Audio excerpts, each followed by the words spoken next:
My name is Michael King. I'm a finance professor here at Gustavson School of Business, and I want to welcome you to this webinar on personal finances during the COVID-19 pandemic. With me today are Sybil Verch, a graduate of UVic, who is the host of The Wealthy Life.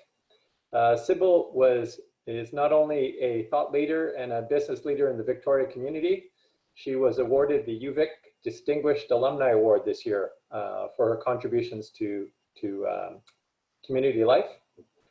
And Russell Foster, an investment counselor with RBC Investment Council, PH&N. Russell is also a career financial advisor with more than 15 years working in this industry of banking and investment banking and wealth management, and is on the board of CFA Victoria Society. Thank you for joining me, Sybil and Russell. Great to be here. Thanks for having me. Okay. Well, before we begin formally with our presentation, we wanted to let you know a little bit about this Zoom webinar that you're in right now and how it will work in terms of logistics. The Zoom itself, as you can see, I'll go over the logistics before starting the panel discussion. We're going to spend about 30 minutes hearing from Sybil and Russell before going to your questions and then finally wrapping up within an hour. So a Zoom webinar is almost like a virtual classroom or a virtual auditorium. So you are all, as participants, in listen-only mode. Your video is off, but you will be able to unmute your speaker if at a later point in the presentation. But for the initial part, we're going to be only hearing from the panelists. You will be able, however, to send questions. You should see in your screen, either at the top or the bottom, a Q&A panel. The Q&A panel is where you can submit questions, and the different questions will be moderated by my colleague, Jake Gansfield from the Business School. If you see a question there that you particularly like, you will be able to actually vote up that question, meaning that you can move it up to the top of the list by clicking on the thumb next to it. So questions with more thumbs get more votes. There is a chat feature which has been disabled, so you will not be able to send chats to each other or to us. So please focus on the Q&A portion.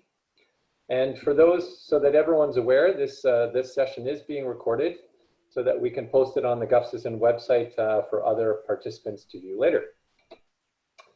Okay, with that, now let me turn it over to our two panelists. First of all, Sybil, would you like to, and Russell, would you like to introduce yourself briefly?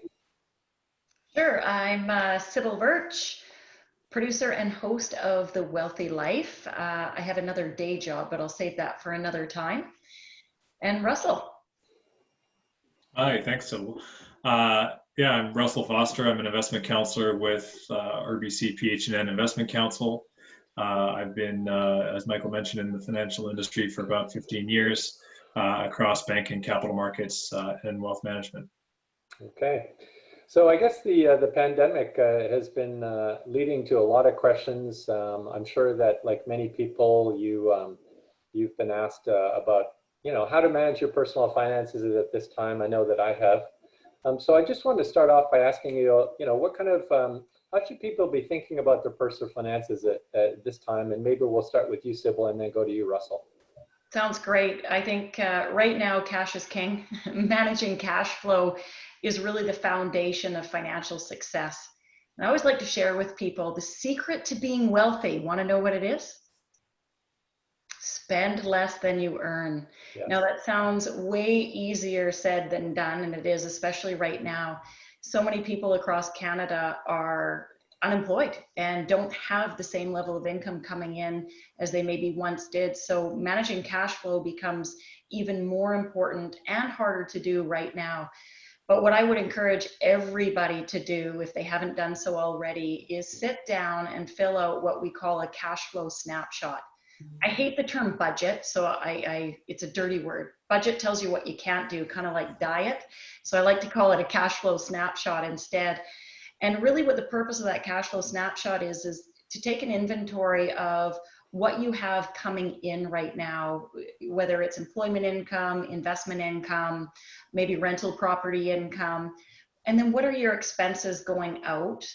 And this is where you can pay particularly close attention is, are you spending more money than you really need to spend? I think for a lot of people right now, they're actually spending less. One plus is gas at the gas station is super cheap, so it's not costing you as much to fill up your vehicle. And another plus is people aren't driving as much. So that cost has gone down greatly. People aren't shopping, people aren't traveling. So hopefully in managing the outgoing expenses right now, there's enough money to cover the really important things, which is food on your table, a roof over your head. So I would say that's really, people need to be focused on what they're spending their money and be intentional about it. Yeah, thank you, Sybil. Russell. Great. Yeah, I think I feel I would endorse everything Sybil just said. I also think that any steps you can take for maximum flexibility right now. So longevity of the current environment remains unclear. As you take an inventory of your current spending, not your consumption and expense pattern would have naturally changed in the current environment, but what can be deferred or what can be foregone for the time being is I think are all important things to do an assessment of right now. What's important, if you look closely at your inflows and outflows, is key. But I think any steps you can take to improve flexibility, and if you have fixed the lump sum or milestone expenses coming up, I would bear those in mind and make sure you account for those and how you'll provide for them, and better to make those provisions sooner than later. And Russell, that's a good point, because when you look at things like property taxes, certain people, if you're over age, I think it's 55, you can apply for a deferral of your property taxes, or if your car insurance or house insurance is coming up, maybe rather than paying it all as one lump sum, maybe look at changing to a monthly payment plan. And mortgage payments, maybe if you're struggling to make ends meet, maybe you talk to your bank about either refinancing or deferring. And I heard BC Hydro is offering 3 months free, the equivalent to 3 months free hydro right now. So you might want to check out their website. It's a good point actually from both of you, some of your comments. There's obviously going to be many people in different situations. So I'm wondering actually, we have over 70 people on the call. Let's do a little poll. Jake, if you could pull up the first poll where we're going to ask people where they're calling in from today and basically what describes their situation, because the advice is obviously going to be dependent on whether you're retired, you're a business owner, you're a student, maybe you've been temporarily laid off. Jake, are you able to launch that poll? Yes, sir. So while what you should see in front of you is a poll on your screen. Once you click on it, there are 2 questions. I'll put the poll to the side while the answers are coming in. Let me turn back to you. So Russell, how should people be thinking about their portfolio of investments at this time? What are you hearing? What are you advising your clients? Yeah, great question, Michael. Thank you for that. First and foremost, the response is dependent on someone's circumstances. So for us, it's very much case by case. What is your current situation?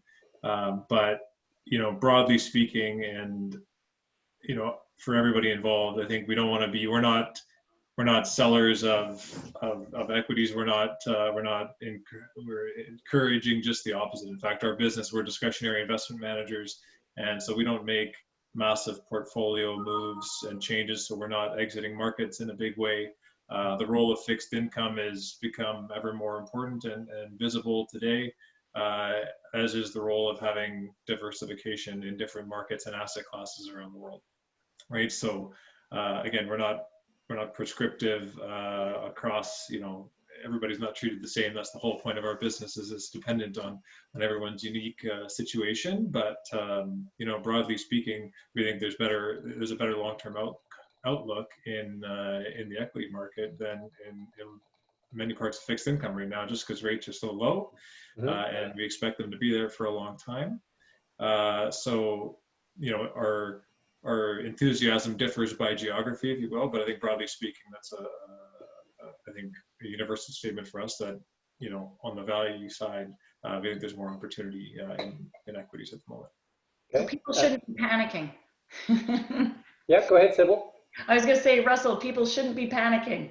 No, and to your point, we're not sellers, nor should any of our clients be. I would take measures and to shore up kind of short-term cash flow needs elsewhere, as opposed to, you know, markets.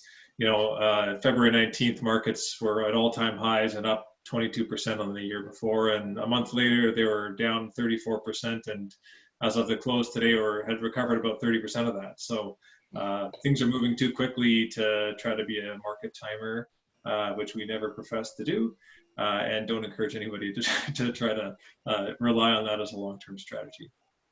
Okay, so I'm just going to share the results of who's on the call today. We had about 70 responses. Vast majority of people are calling in from Vancouver Island or from British Columbia, although we have a couple people from further east. When it comes to people's situation at the moment, we have about 60% of the people on the call are employed. We have a number around 10% are retired. We have some students on the call and business owners, and we also have people that have been either temporarily laid off or perhaps are unemployed at the moment. So for coming back to your earlier comments, Sybil, about cash, what kind of advice can you give people in terms of how much cash should you have at this time? Yeah, and that's a great question. And rather than putting a specific dollar amount to that, I would suggest people have a look at what are their monthly expenses and do they have enough cash aside? Normally we say for at least 3 to 6 months. Given the current situation we're in, I think people would be well advised to have more than that.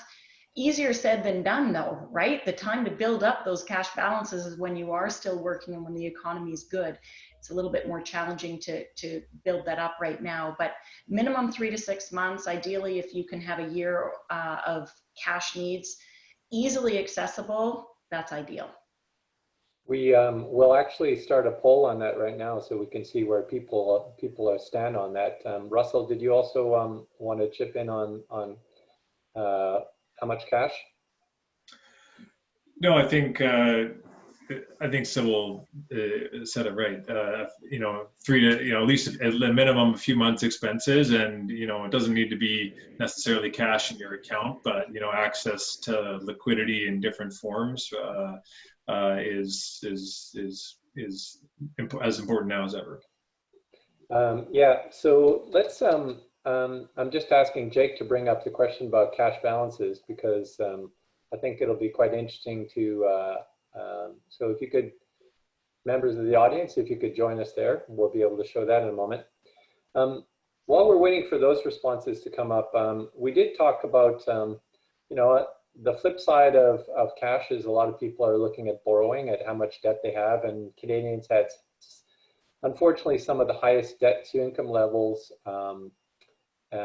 historically, as well as compared to a number of other countries recently. What kind of advice are you giving people about borrowing at this time? And I'll start with you, Sybil. Yeah, it's really a challenging time to borrow right now. The best time to line up your credit lines and borrowing capability is, again, when you're earning and when things are stable. That being said, looking at most of the people on this call are either employed or retired and maybe in a fixed income position. It is a good time to call the bank, have a look at maybe taking out or lining up a line of credit through your home equity. As long as, and I put this caveat in here, as long as you're disciplined not to spend it unless you need it. Sometimes people, if they access too much debt, it's like money to them, and then they spend it and then they get themselves in a really deep hole. So when it comes to debt, I mean, there's good debt and bad debt, and I won't go into that full discussion today, but be very mindful of the debt that you do take on.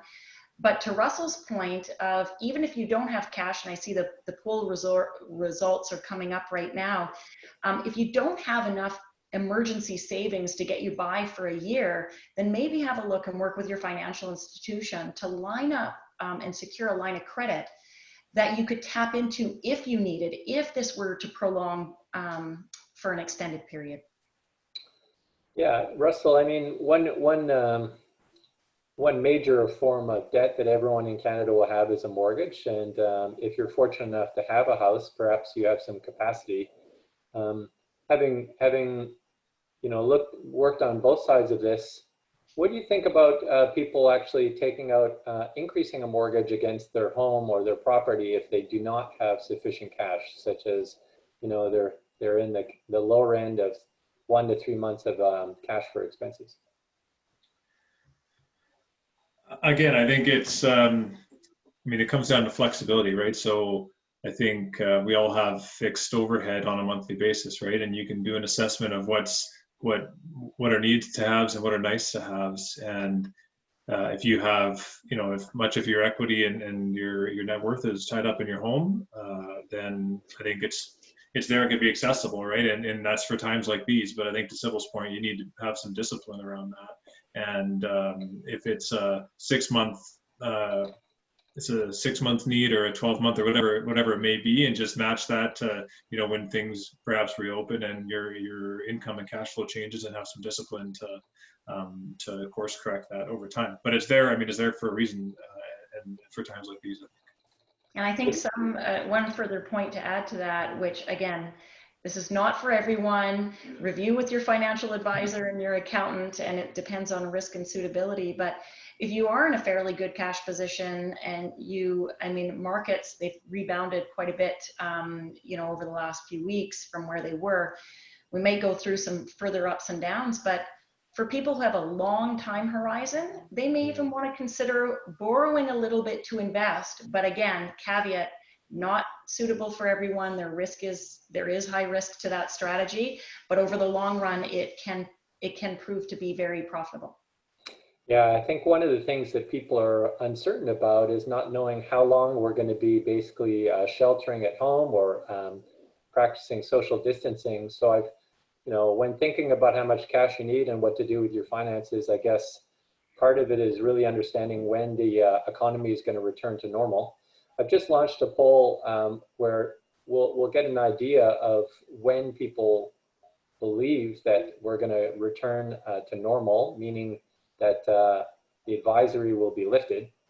While we're waiting for that to come in, your own thoughts about when, I know I didn't prepare you for this one, but what are you hearing? What are you thinking about in terms of how long this should last, and when we'll be able to return to pre-pandemic normal? Well, I don't know. I'll jump in there and go first. That's the $1 million question. Nobody has, isn't it? But I know based on a lot of the conversations that I've had with colleagues is we're planning for a few different scenarios. So and we're waiting for testing is going to be a big part. Accurate testing and widely available testing is going to be a big part of answering that question, which we just don't have in place today.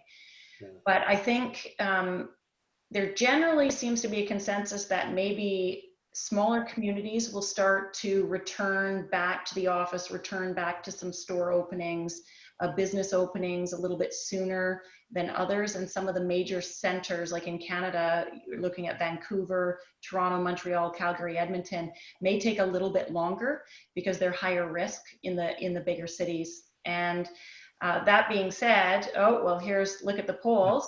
That actually aligns with what our colleagues are thinking, with the exception, interesting, 24% think 2021 or beyond.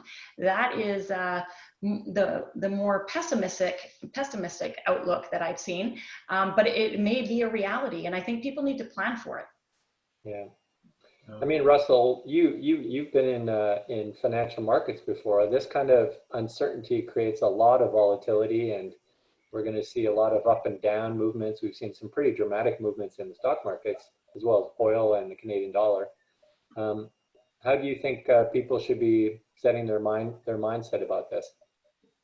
Yeah, I think, to me, that's related a little bit to your prior question on where do we think we're at and how long. And of course, that's, to Sybil's point, that's scenario based. I think we're in week 6 of this at the moment. we certainly had, on the scenarios, so our teams have kind of forecast out to say, what is a medium-term scenario, maybe 12 weeks, and how does that, and naturally that gets updated weekly. I think we're past peak in terms of panic, and hopefully we're past peak in terms of acceleration and we're moving in the right direction now.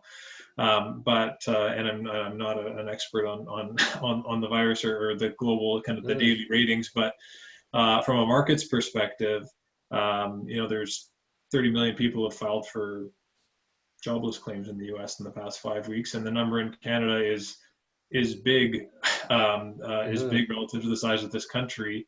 And candidly, the sector mix in the US is far better suited to quarantining than it is in Canada, just because of the nature of our resource sector. I think we've had a nice the recovery to date has been great. It's been very quick, but I think we think it makes sense. Companies are valued based on earnings, and that's a lifetime of earnings, not just in the next couple of years. So with that in mind, you can get your head around pricing and where we're at. But to Sybil's point, if you're if you're going to borrow to invest, certainly if you're going to do a strategy like that, but even if you're just a net long investor, having a time horizon, if you have a plan, you should be sticking to it as much as possible. Markets revisit prior highs. It may take some time, but looking through that and having some discipline, I don't think the volatility is behind us as yet. I think it's too early. I would agree with you, Russell. I think we can expect some further volatility in the months ahead. What causes me concern a little bit from an economical position or perspective is it's fantastic that the governments have rolled out these support programs and financial aid, and it's much needed, and we need to do it, and I'm thrilled with that approach. But we all have to pay for it at the end of the day. And so I think people need to be mindful of that as we move forward, is that money didn't just grow on trees. It's not just coming out of thin air. That money is, we're all supporting one another and where that money is coming from, and it's coming from tax base. Yeah, I mean, I guess it's fair to say that none of us are sure about where we stand because we're not epidemiologists, we're not researchers. We're following data where there's a lot of questions about how accurate the data is because, as you mentioned, Sybil, lack of testing, and because there's quite a bit of variation in data across countries and reporting. But the dates when people think the stay at home is going to end, it kind of, if I was to graph that, we would see kind of the same curve that we expect, right? With some a large peak over the coming 4 months, and then a decline towards the end of the year. And like yourself, I guess there's certainly expectations of more volatility ahead. Can I ask you, I mean, for the government's programs, most of those government programs were intended to last for only 3 months, 3 to 4 months. When is it, remind us again, when is it that those governments sort of run out? Both for small businesses as well as individuals. Yeah, I don't think we can answer that because I think it keeps changing. So if you look on the website today on canada.ca, I pulled up and saw that the CERB, so the Canada Emergency Response Benefit, has now been expanded to people qualify if they made only $1,000 last year. So they're changing the rules every day and how long it will last. I mean, I think right now it's for 16 weeks, but if this is prolonged, maybe they'll extend it. Okay. I actually want to go to a question that's been posed on the chat. We have Valerie was asking, as individuals must balance their medical risks with market risks, where should we place our financial expenditures? Okay, so balancing unexpected medical expenses can be a huge drain on cash that's not anticipated, but also looking at the volatility in markets, where should we be spending our money? Either of you want to try that? It's a tough one. Yeah, I'll offer a couple of thoughts, and Sybil, you can do the same.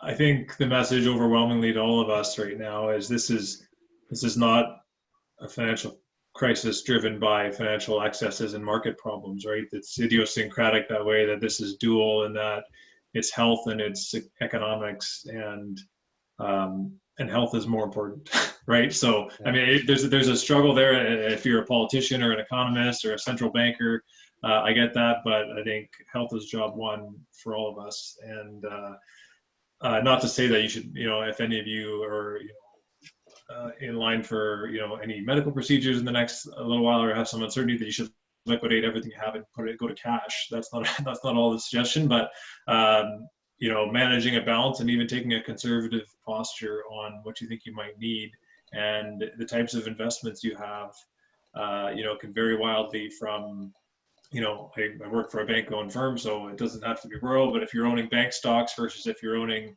pipelines right now, or the type of certainty and reliability of your investment mix, or if you're owning government bonds versus, high yield or something that's private equity or that doesn't have liquidity, there's a big kind of continuum of investments. So liquidity in what you have, and then be conservative in setting aside, I'd say, what you think you need. Mm-hmm. And I'd say further to that, what good is your wealth if you don't have your health, really, at the end of the day? So I do think everyone's job number one is to make sure that you stay healthy. Yeah. Well, I mean, I've just launched showing another poll about the impact of the pandemic on people's finances, and not surprisingly, half the people it's negative. But it is good to see that there's no one who viewed it as very negative. I think in Canada, we're extremely fortunate compared to some other countries around the world. And that for a significant portion of people, it's been neutral or even positive. Jake, I did see someone raise their hand. Is there still a hand up somewhere that I can't see? I don't see any hands up. Okay, well, we'll keep going, but I did see a hand go up, and we'll continue with that. I wanted to well, there's another question, this one coming from Cyril.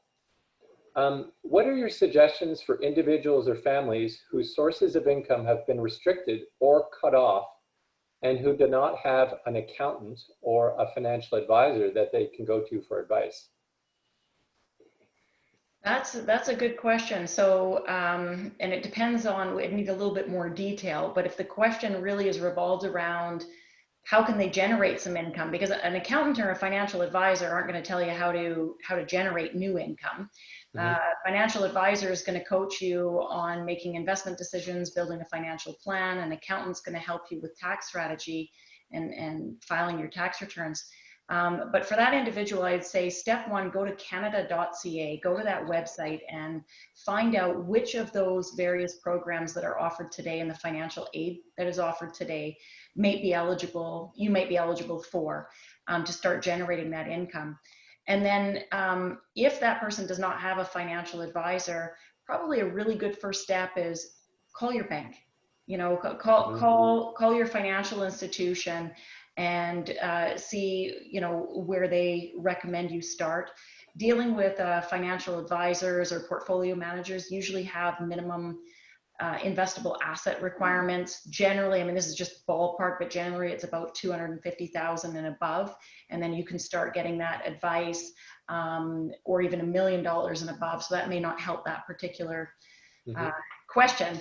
But that's why, the bank is really maybe a good spot to start as well. Yeah, Russell? Yeah, well, it's only, if I was going to plug RBC, that would, there's certainly, there's very talented folks in the bank and in the branch that, regardless of your asset levels or income, or whether you're a student or youth or anywhere on the continuum, that would be, I think, very keen to chat with folks right now about ways that we can help, and advice and access to programs and things like that.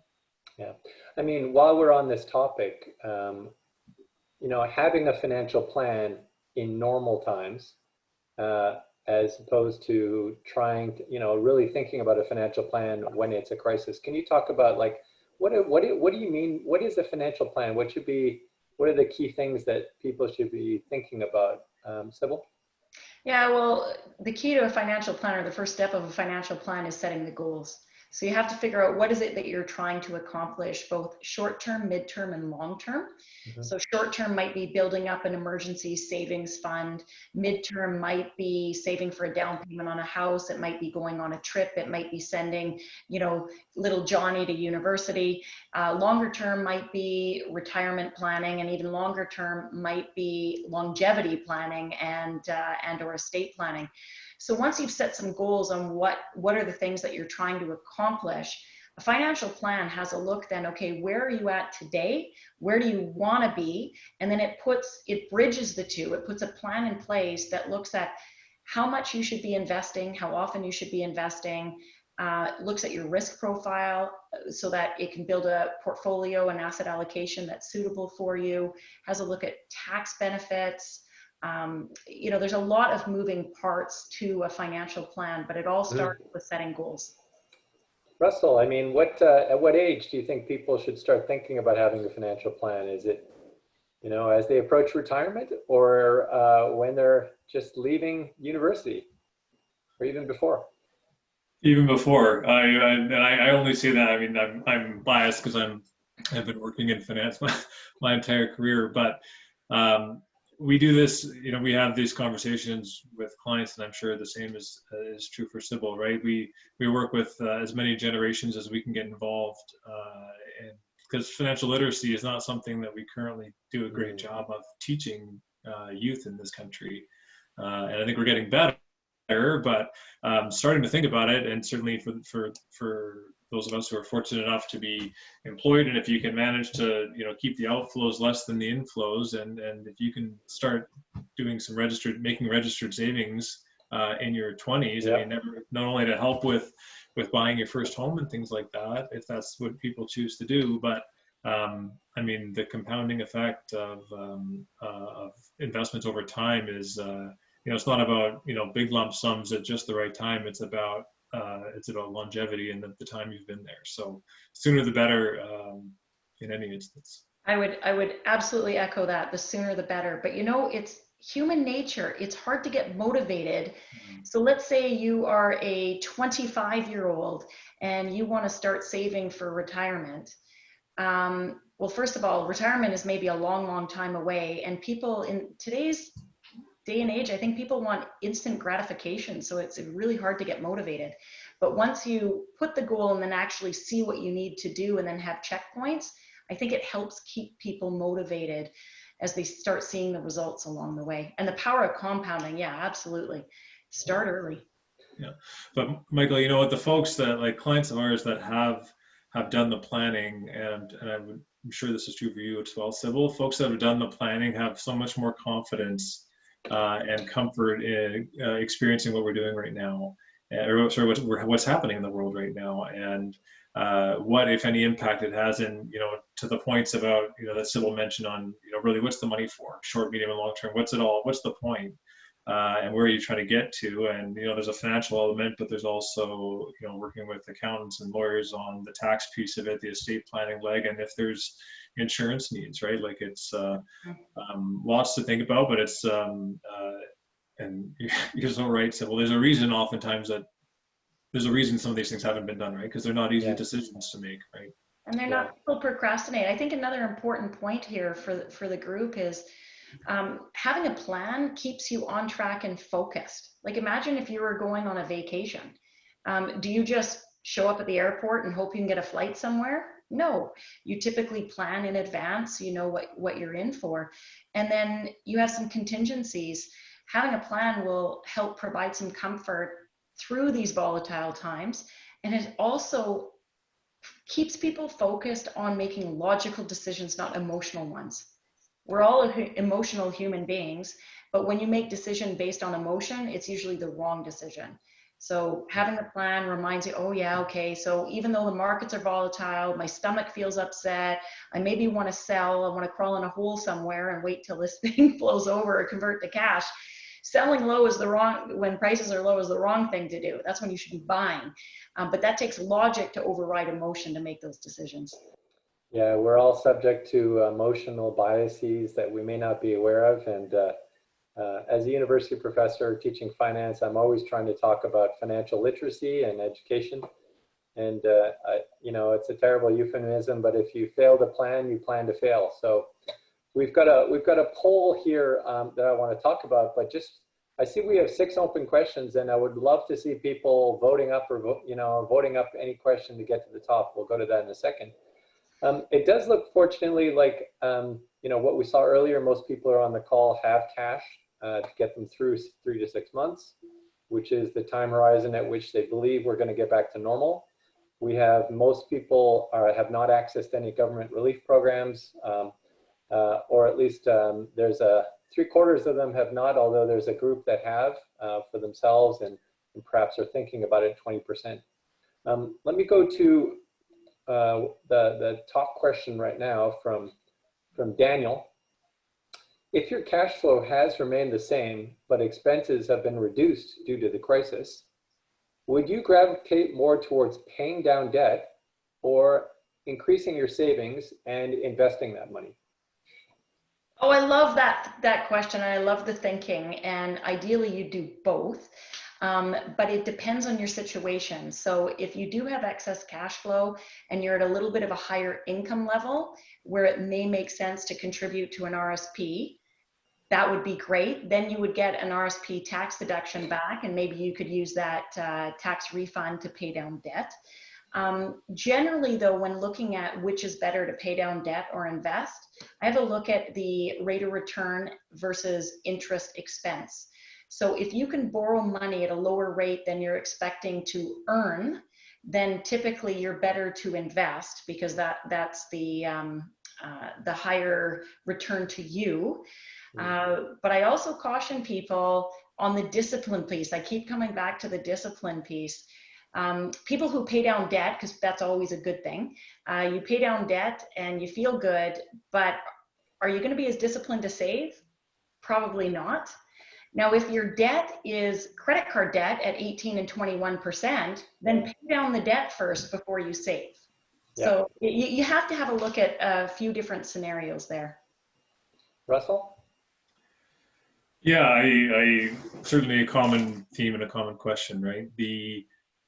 To me, flexibility comes back to in another way, right? So one is time horizon on your expectation for investments, possible need for, a follow-on need for that liquidity, right? The money that you may have to decide what you're going to do with. Now, I think RSPs and things like that are a great idea to achieve a tax benefit and a second coming of further liquidity that you can decide with. But to me, it's a balance, right? Because the economics of where is your greater expected return? I mean, rates right now are incredibly low and should stay there for some time.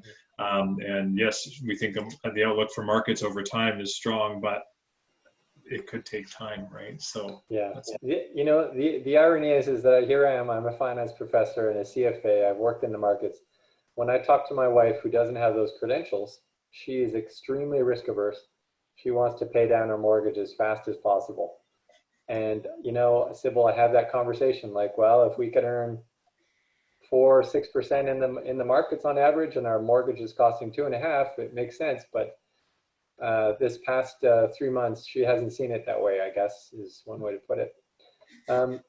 So borrowing, a lot of people are coming in on this one, and Lori is asking, borrowing to invest is typically a high-risk strategy, but in these times with the economy down, it's also pretty tempting. Could you comment on the wisdom of borrowing to invest at this point in time? Yeah, I'm going to say right off the bat, you have to make sure that you've got adequate cash flow that you can cover those debt repayments for the long run, for whatever the time period is that you're going to sign up for that. Think about worst case scenarios and make sure you're comfortable with that. So for example, if you're borrowing money and you invest in the markets and the markets continue to pull back or have another drop, say 20%, how is that going to make you feel, and how are you going to react if that happens? Now, if you go in with the mindset, you're going to invest, but you're not going to look at that investment for 5 or 10 years, you're going to have a very different perspective. Now, I'm not saying to ignore your investments, because that's not good either, but yeah. I hope you understand what I'm trying to say is time horizon is a very big part of it. So look at the ability to fund it. So my husband and I'll use a personal example, but going back to 2008 and 9, when the markets did go through that correction, we actually did take out a home equity line and had the money aside. We were actually thinking of investing in real estate because the real estate market also tanked at that point in time. And we're going to buy a property, and we were going to do it in the US because the US was harder hit, and we were on par. So I thought it was like a double win play. What ended up happening through that is after we looked at all these different real estate options and actually crunched the numbers, the return on investment on the real estate didn't look as good. So we actually invested it into the markets. But we were confident we were going to be able to make those debt payments ourselves through employment earnings, and we could actually just leave the investment portfolio alone. Now, in hindsight, I can look back and say that was brilliant, and it was. And I think that's why a lot of people are asking right now, is this one of those times that they're going to look back on and say, wow, I should have borrowed? Maybe, but we could go through another significant downturn, and it could be down for a long period of time. So be careful. And get some advice, like talk it through with your financial advisor, financial planner, and accountant before making any decisions. Yeah. And I think we may be, Michael froze up there for a minute, Russell, so maybe we'll just jump it over to you. No, I was no problem. Some thoughts on that is I'm not typically an advocate of additional borrowing to invest, but I think it all depends on circumstance entirely. If you look at your personal balance sheet, what proportion of that is debt, right? If you are like many Canadians and heavily levered on your personal residence, right? And how much room do you have there if there's a disruption to your income or to a tenant in your home or things like that is certainly, I'm sure, top of mind for folks right now. But yeah, all circumstantial. What is that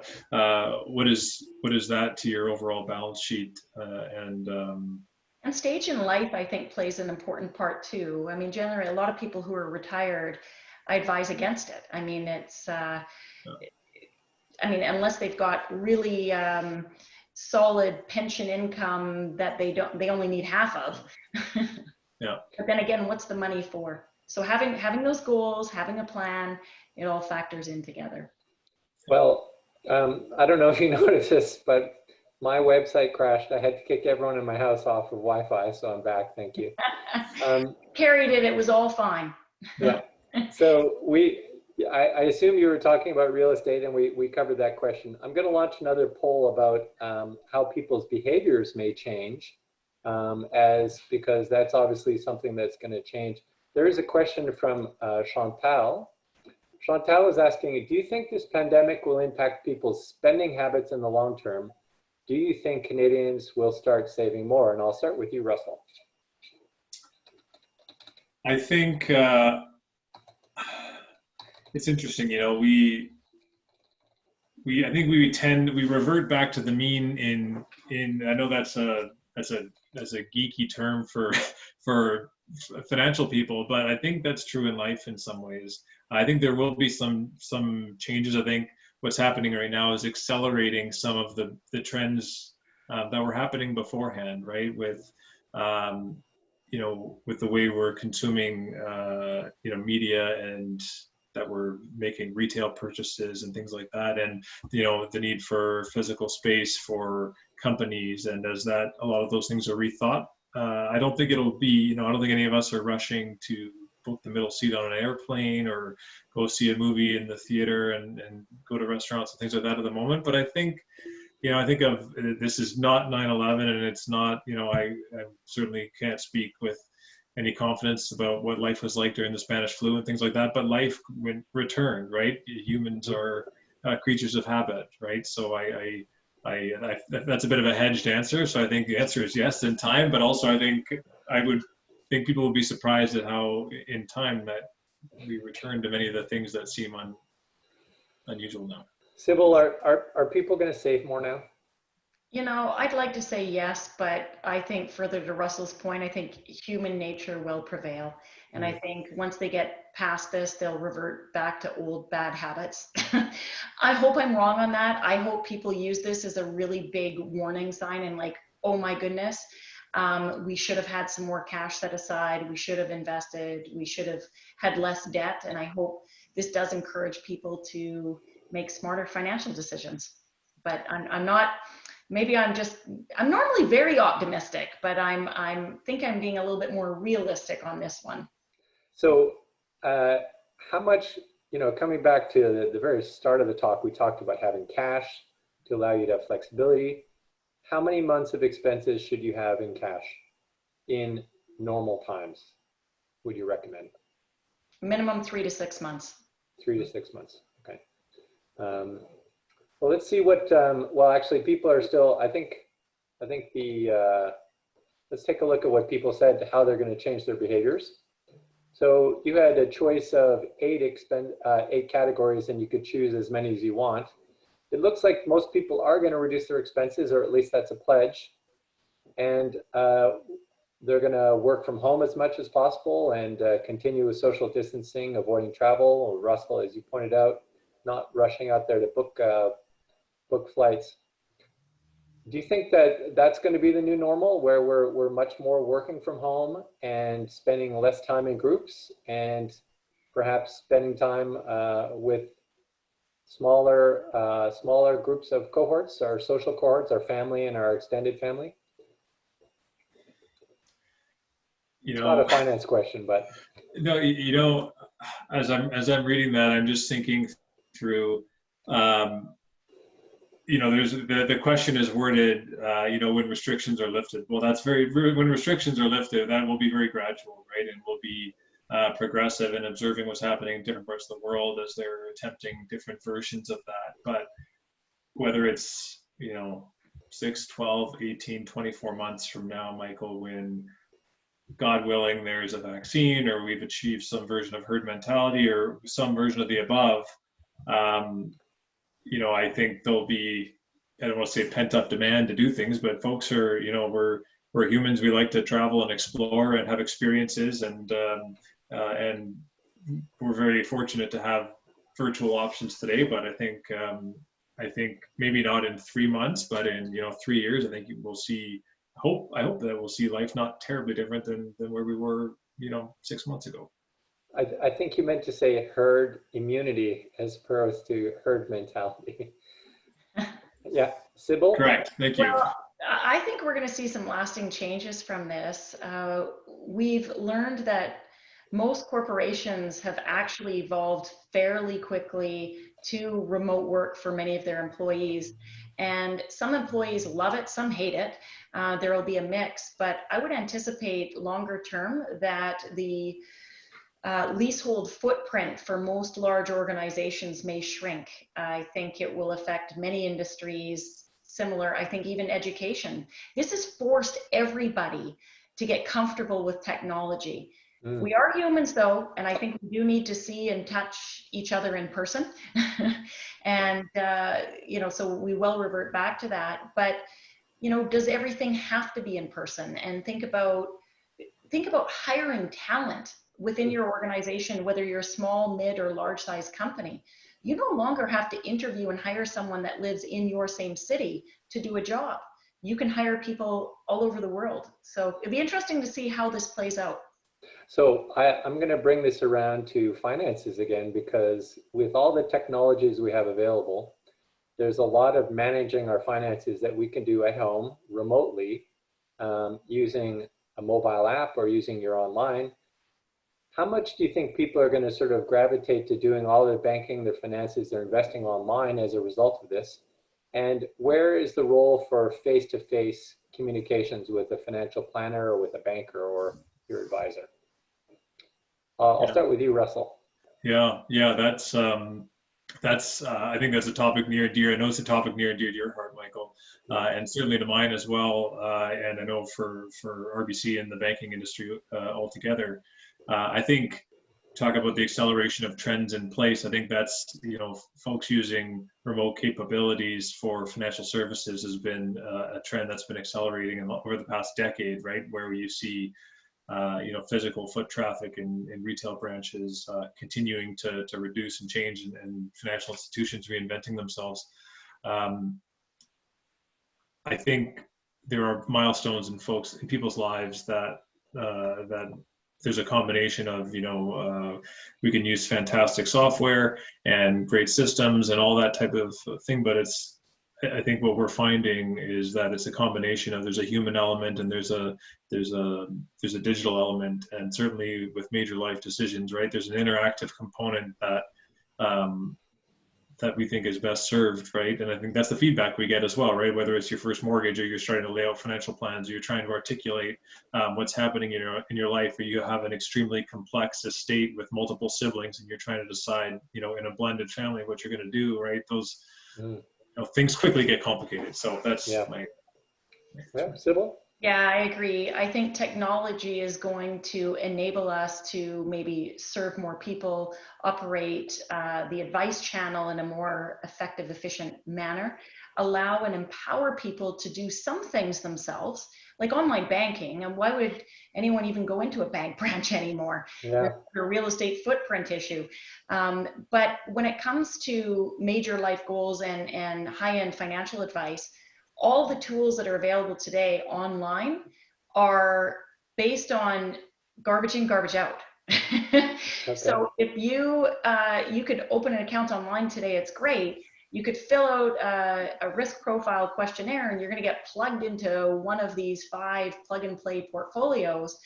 But when the markets go down, how do you react? Where's the behavioral coaching? And then take it one step further, and you talk about blended families, estate planning, trust, tax, legal. Things are complicated. Who's going to tell you whether you should be paying down your debt or investing instead? Is the computer going to tell you that? Or are they going to ask you the right questions to come to the right answer? Because just like with any decision anybody makes, if you don't have all the right facts and all the information, you're not going to come to the right conclusion. So that's where I think the human element is. But here's where I think the technology element is. And Michael, I'd like to hear from you after your opinion, because this is near and dear to you. Yeah. I do think that the technology in place can really help with a lot of the daily, mundane, simple, routine pieces of it. So then it frees up capacity of the experts to truly give advice and make change in people's life that is more meaningful and powerful. Yeah. I agree with both of you. I think that technologies can make your routine financial activities more satisfying, faster, cheaper, better, with a better experience.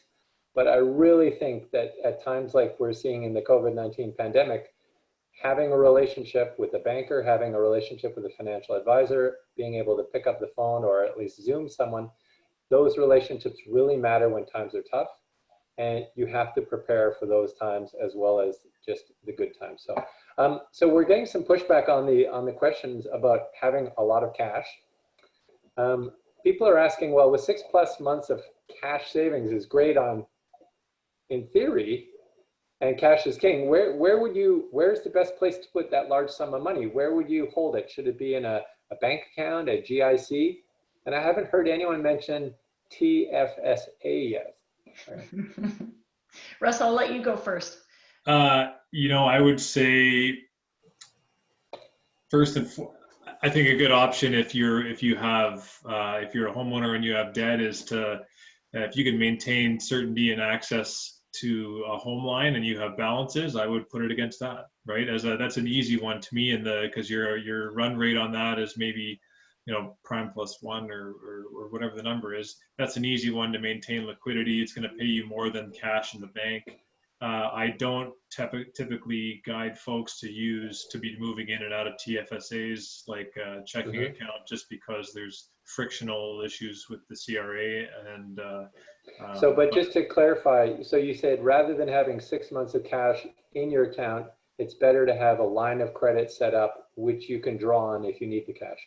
Well, my remark there was about if you have a balance outstanding perhaps against your home or a property, right? That's going to be accrued, that's carrying interest, right? If you're if your kind of sole source of liquidity is, is an unsecured credit line, that's great. Financial institutions at times have the ability to make changes to those as well, right? I don't know that they're moving in that direction, but my remark was about if you have a balance outstanding on a home line. Sybil? Yeah, and I agree with that, Russell, because I think a lot of people maybe on this broadcast here today, if you do have a mortgage or a home equity line, yeah, by paying it down, you're essentially getting that prime or prime plus one rate on your money by not spending it. But other than that, if you don't have that set up, then maybe look at a cashable GIC. Or because if you most GICs you lock in, and that's not going to help you. If you're locked up for a year and you need the money, that's not going to help you. So you're looking for a redeemable GIC. Redeemable GIC, cashable GIC, or a high interest savings account, which is a total oxymoron right now because I mean I think they're paying a half or it's not very much. I mean, there's certain rates out there that some of the financial institutions will offer teaser rates for 90 days where you can get 1.5% on your money for a short period of time. But yeah, and I know it's a lot of money to have in cash. And I think that's where, people are pushing back but I don't want my money sitting there not doing anything. And, that's again, personal decision. It's part of the overall equation. If they have a very well diversified investment portfolio, then they probably don't need as much in cash because a well-diversified portfolio, there will be something to pull and sell at times in need, or maybe it's a dividend generating portfolio that will generate the cash they need when they need it, and a home equity line. And so if you have other sources or access to cash when you need it, then the amount of cash you have in savings can be really small. Okay, so we have 3 minutes remaining. There's 2 questions that I want to get to. So I'm going to ask one to one and one to the other, just a 1-minute answer. So Russell, what economic indicators should we be monitoring for the hopeful end of this crisis? I'm not sure it's purely an economic indicator to be monitoring. Good. Is the short end of it. I think we need to be markets are constantly pricing in information we're getting about, the viability of, in the last few days, it's Gilead's remdesivir product. But I think we've got to see numbers on new cases deteriorate, and if there's advances on the medical side for treatment, that's fantastic as well. But I think this is a healthcare-led pandemic and an event, and the economics will follow. I mean, there's reversal of new jobless trends and things like that would help as well. But I think the healthcare piece is one, and as we see, the standard indicators like manufacturing production, GDP growth, employment rates, jobless claims, and things like that, those will all be relevant. But I think it starts with the health in this one. Yeah, those numbers are going to be following with a lag. So. Sybil, so if I'm new towards investing and I have $100,000 to invest, how should I divide this portfolio? You're not going to get a specific investment recommendation. It depends on your risk tolerance, the goals you set, your time horizon.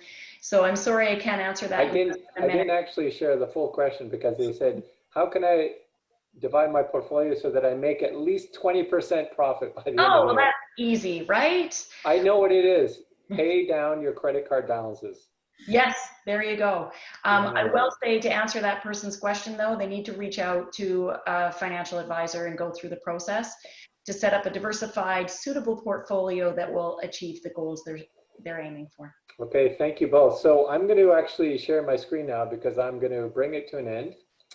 I think that those topics were extremely, interesting. What I want to share now is, as we talked about some other resources, Russell has kindly provided this resource, which is available on the Gustavson website, where you can learn about existing support packages for individuals and for businesses. And as Sybil mentioned in her comments, to find out more about what's available and where we stand in terms of accurate data that you can trust, particularly on the health situation, please go to the Government of Canada website, canada.ca.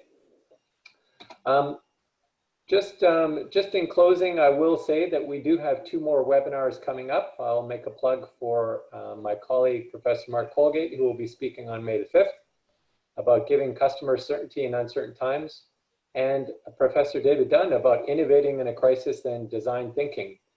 With that, let me thank both of our speakers. We'll virtually applaud you and thank everyone who was able to join us today. There will be a recording of this available if you'd like to share it with friends. Sybil, Russell, thank you very much for taking the time to share your insights and your expertise today. Thanks for having me. My pleasure. Thanks for having me. Okay, everyone stay healthy, and we look forward to being able to see each other again soon on the other side of the pandemic.